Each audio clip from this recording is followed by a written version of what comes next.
খুলে গেছে তলা।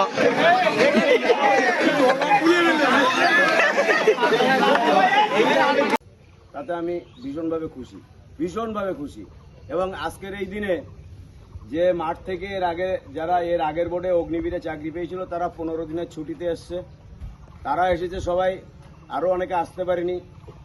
তো এটাও আমার কাছে খুব একটা বিরাট পাওয়া। সেই সঙ্গে আরও বড় পাওয়া হচ্ছে যে ভাই শিবম ওই পাশে কালো গেঞ্জি দেখেছো, ওর 12 বছর হয়ে গেল আর্মিতে চাকরি, ও আজকে এমন একটা দিন এসেছে ও নিজেও জানতো না যে আজকে দাদার জন্মদিন। তার জন্য ও এখানে এসে দেখলো যে আমার জন্মদিন আজকে। তো যাক, আমার জন্মদিন সম্পর্কে দু একটা কথা বলি। আসলে জন্মদিন ছোট থেকে কোনো সময় এই সমস্ত আমার জীবনে হয়নি, আর আমি নিজেও অত এই সমস্ত নিয়ে অত চিন্তিত ছিলাম না, কারণ আমার সাংসারিক কন্ডিশন বা বাড়ির পরিস্থিতি এরকম ছিল না যে এই সমস্ত হবে। আর এগুলো তোমাদের দয়ায়, আজকে তোমাদের ভালোবাসায়, সবারই তোমাদের সকলের ইচ্ছায়, তাই এই দিনগুলো এখন আমার মানে অনেক পাওয়া মানে আমি যেটা অনেক বাচ্চারা যে ছোটবেলা থেকে হয়, কিন্তু আমার তো সেই সমস্ত হয়নি সেই সময়। এখন তোমরা যেটা আমাকে দিলে সত্যি অনেক ভোলার না আর কি, আমি কোনোদিন ভুলতেও পারবো না। যতদিন বাঁচবো মনে থাকবে আমার যে তোমরা এতটা ভালোবাসা দিয়েছো। তো সেই সঙ্গে একটা কথা বলি, জন্মদিন আজকে হয়তো শেষ হয়ে যাবে, কিন্তু জন্মদিন আবার আসবে পরের বছর, কিন্তু তোমার চাকরির বয়স কিন্তু চলে যাবে, আর আসবে না। চাকরির বয়স চলে গেলে আর আসবে না। এখন তোমাকে একটা জিনিসই মাথায় রাখতে হবে, সেটা হচ্ছে যত তাড়াতাড়ি চেষ্টা করো যে তুমি একটা কাজ পাও, কাজ পেয়ে একটা সুন্দর জীবনটা তোমার পরিবারটা আর তুমি দুজনেই মানে খুব সুন্দরভাবে কাটাতে পারো, সেই চেষ্টাটা অন্তত করো। যে একটা কাজের চেষ্টা করো যে কাজটা অন্তত তোমার এই মুহূর্তে তোমার এত প্রয়োজন কাজটা, তুমি কাজটা পেলে তোমার পরিবার তুমি অনেক ভালো থাকবে, ঠিক আছে?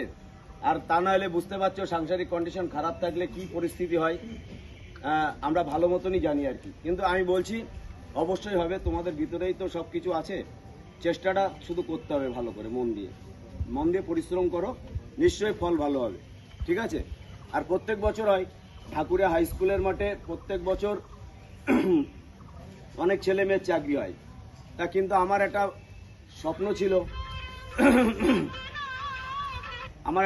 ছিল যে কোনোদিন আশা করি, আর এই কাজটা এমনই যে আমার এই আশাটা কোনোদিন পূর্ণ হবে না আমার মনে হয়েছে। কারণ আমার জীবনে যত ছেলে মেয়ে ভগবান আল্লাহ আমাকে পাঠিয়েছে আমার কাছে, যে এদেরকে আমার শরীর মন দিয়ে তাদেরকে খেটে পরিশ্রম করে তারা একটা জায়গায় যাতে ভালো জায়গায় পৌঁছাতে পারে, তো পাঠিয়েছে যারা চাকরি পেয়েছে, যত ছেলে মেয়ে চাকরি পেয়েছে। কিন্তু আমার একটা শেষ ইচ্ছা ছিল যে সবাইকে যদি একদিন মাঠে দেখতে পেতাম, কিন্তু মনে হয় হবে না। কারণ কি, এই চাকরিটাতে সবাই এক জায়গায় হতে পারে না, শত চেষ্টা করলেও পারে না। যদি এটা জাস্ট আশা ছিল একটা, যে সবাইকে একদিন দেখতে পেতাম মাঠে, যেমন ধরো এই এতগুলো ছেলে এসছে, এরকম আরও ছেলে পেলে তারা তো আসতে পারছে না। যাই হোক, দেখি যদি কোনোদিন সবাইকে এক জায়গায় করা যায়। তো একটা কথা লাস্ট বলে আমি শেষ করছি, তোমরা কিন্তু ভালো করে একটু পড়াশোনা করো, আর মাঠও করো, পড়াশোনা করো, মানে এইদিকে একটু ধ্যান দাও, কাজের দিকে একটু মন দাও। কাজের দিকে মন না দিলে, কাজের বয়স একটা লিমিটেড বয়স ভাই, একদিন বয়স শেষ হয়ে চলে যাবে আর আসবে না। আর কাজ না পেলে কি কষ্ট সেটা নিশ্চয়ই বুঝতে পারছো, কাজ না পেলে কি কষ্ট নিশ্চয়ই বুঝতে পারছো, হাড়ে বুঝতে পারছো। এখানে হয়তো দেখা যাচ্ছে এমন 3 ধরনের ফ্যামিলি আছে, কেউ একটু অনেক গরিব, কেউ মধ্যবিত্ত, কাজের অবস্থা একটু ভালো। একদম গরিব বাড়ির বাচ্চাটার কথা চিন্তা করো, তার বাবা কাজে না গেলে সংসার চলে, তাহলে এবার বলো ওই বাচ্চাটার তো কাজ পেতেই হবে। তোমাদের আমি দেখিয়ে দিতে পারি, এরকম অনেক পরিবার আছে যার বাবা লোকের বাড়ি কাজ করতো, গরিব মানুষ, মা লোকের বাড়ি কাজ করতো, তাদের বাড়ি এখন অন্য লোক কাজ করতে চলে আসে।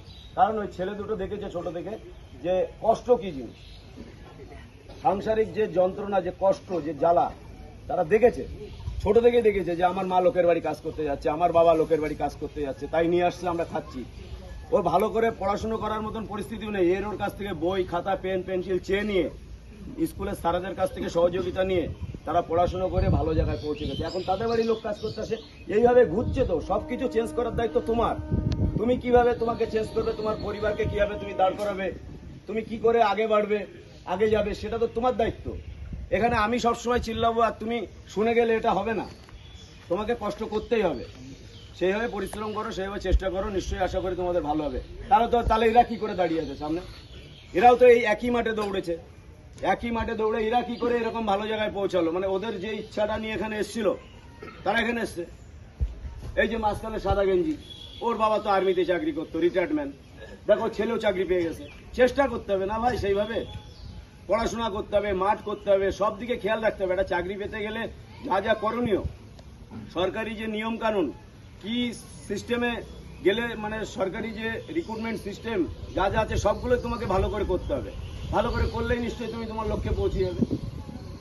তাই এই জন্য বলছি, আমি অত সুন্দর করে গুছিয়ে বলতে পারছি না, কারণ অত আমার এই ভাষণ দেওয়ার ক্ষমতাও নেই। তাই আমি বলছি যেটুকু পারলাম তোমাদেরকে বুঝিয়ে দিলাম। এবার তোমরা কি করবে ভাবো, এরকম ভাবে মাঠে এসে সবার সামনে এইভাবে দাঁড়াবে, না এই যেভাবে দাঁড়িয়ে আছে এইভাবে দাঁড়িয়ে থাকবে সারা জীবন ধরে? সারা জীবন ধরে এইভাবে দাঁড়িয়ে থাকবে, না এরকম এসে দাঁড়াবে? এবার ঠিক করো, তোমরাই ঠিক করো। আমি বলছি তো, তুমি কষ্ট করো নিশ্চয়ই। একটা চাকরি হয়নি তাতে কি আছে, আর একটা হয়নি, আরো চেষ্টা করো। যেদিন তুমি তৈরি হয়ে যাবে ভালো, সেদিন তো তোমার চাকরি কেউ ঠেকাতে পারবে না। ভালো করে তৈরি হতে হবে ভাই, পরিষ্কার কথা। আর এখন তো বুঝতেই পারছো কি কম্পিটিশন, সবাই পড়াশোনা করছে, সবাই পড়াশোনা করছে, কেউ বসে নেই। ভালো করে পড়তে হবে, ভালো করে পড়তে হবে, ভালো করে মাঠ করতে হবে। মানে চাকরির জন্য যা যা দরকার তোমাকে ভালো করে করতে হবে। ভালো করে করলেই হবে, না এলে হবে না, ঠিক আছে? তো যাই হোক, আজকে অনেক সময় নষ্ট হয়ে গেল। এদিকে স্কুল শুরু হয়ে যাবে আজকের থেকে, কিন্তু সব বাচ্চারা আসবে স্কুলে, আগে আগে সবাই আমরা চলে যাব। এখানে কেউ